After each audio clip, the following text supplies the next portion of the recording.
The 1135 death of King Henry I, prelude to the anarchy.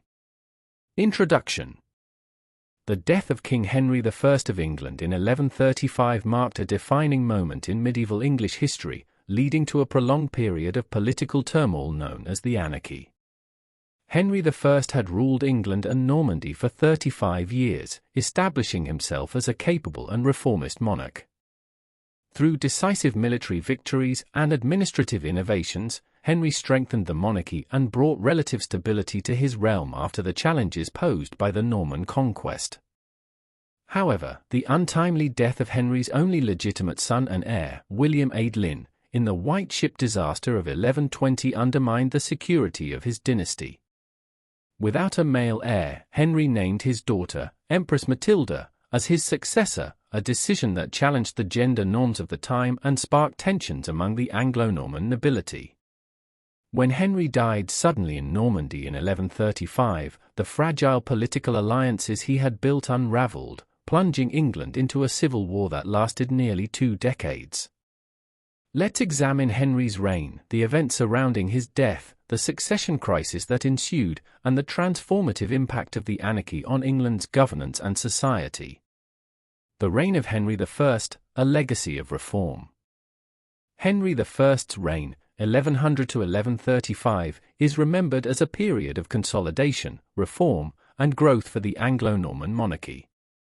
As the youngest son of William the Conqueror, Henry initially seemed an unlikely candidate for the throne, but his rise to power showcased his strategic acumen and his ability to navigate the complexities of medieval politics.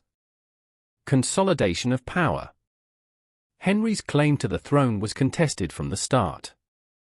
When his brother, King William II, died suddenly in a hunting accident in 1100, Henry acted swiftly to claim the crown, bypassing his elder brother, Robert Curthose, who was away on the First Crusade.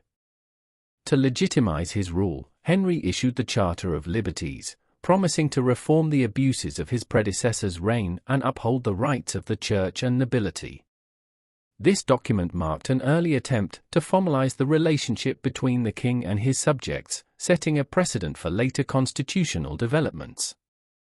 Henry's consolidation of power continued with his victory at the Battle of Tinchebray in 1106, where he decisively defeated Robert Curthose. This victory brought Normandy under Henry's control, uniting it with England and solidifying his position as a dominant force in Anglo-Norman politics. Despite facing occasional rebellions and challenges from rival claimants, Henry maintained a firm grip on his territories, earning a reputation as a shrewd and pragmatic leader. Administrative and legal innovations. One of Henry's most enduring contributions to medieval governance was his focus on administrative reform. He established the Exchequer, a centralized financial institution that managed royal revenues and expenditures. The Exchequer employed an innovative system of tally sticks and written records to ensure transparency and accountability, transforming the management of royal finances. This system became a cornerstone of medieval English governance and remained in use for centuries. Henry also emphasized the rule of law, earning him the moniker Lion of Justice. His legal reforms sought to standardize the administration of justice across his realm, curtailing the arbitrary power of local barons. He expanded the use of royal writs, formalized procedures for resolving disputes, and strengthened the role of royal courts. These measures not only reinforced the authority of the crown but also laid the groundwork for the development of a more unified legal system in England. The White Ship disaster and succession crisis. Henry's plans for dynastic continuity were thrown into disarray by the tragic death of his son and heir, William the in the White Ship disaster of 1120. William's death left Henry without a male successor, forcing him to consider alternative options for the succession. After mourning his son, Henry turned to his daughter, Matilda, as his chosen heir. Matilda was a capable and ambitious figure, having been married to the Holy Roman Emperor Henry V and holding the title of Empress. Despite her qualifications, Matilda's gender posed a significant challenge in a patriarchal society that viewed female rulers with skepticism. To bolster her position, Henry arranged her marriage to Geoffrey of Anjou, a powerful noble whose territories bordered Normandy. However, this union alienated many Anglo-Norman barons, who feared the influence of the Angevin dynasty. Henry's insistence that his barons swear fealty to Matilda highlighted the precariousness of his succession plans and foreshadowed the conflicts that would arise after his death. The death of Henry I and the rise of Stephen of Blois. Henry I died unexpectedly on December 1, 1135, while in Lyons-la-Forêt, Normandy. After consuming a meal of lampreys against his physician's advice, Henry fell ill and passed away. His death left a power vacuum that his court and barons were ill-prepared to address. Despite their oaths to support Matilda, many nobles hesitated to back her claim, citing her gender and her marriage to Geoffrey of Anjou as major obstacles. Stephen's seizure of power. Taking advantage of the uncertainty, Stephen of Blois, a nephew of Henry I and a grandson of William the Conqueror, moved quickly to claim the throne. Stephen was well positioned to act. He had the support of influential nobles and the church, and he was in England when news of Henry's death arrived.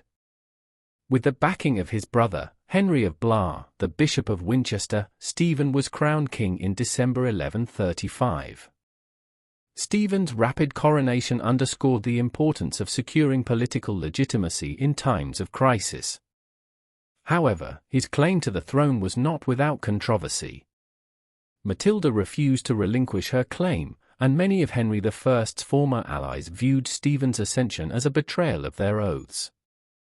These divisions set the stage for a protracted and destructive civil war.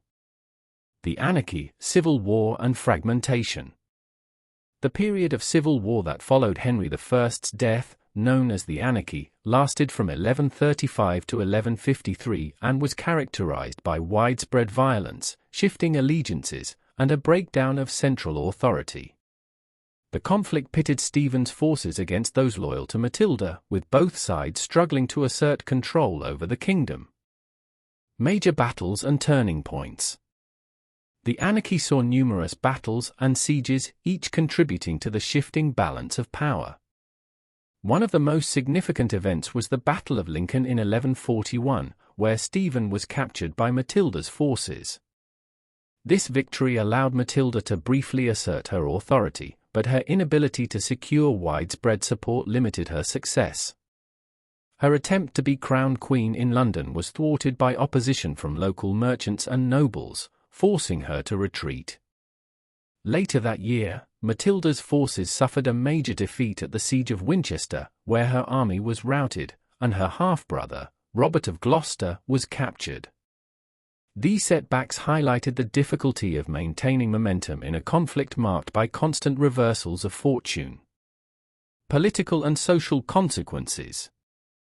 The anarchy had devastating consequences for England's political and social fabric.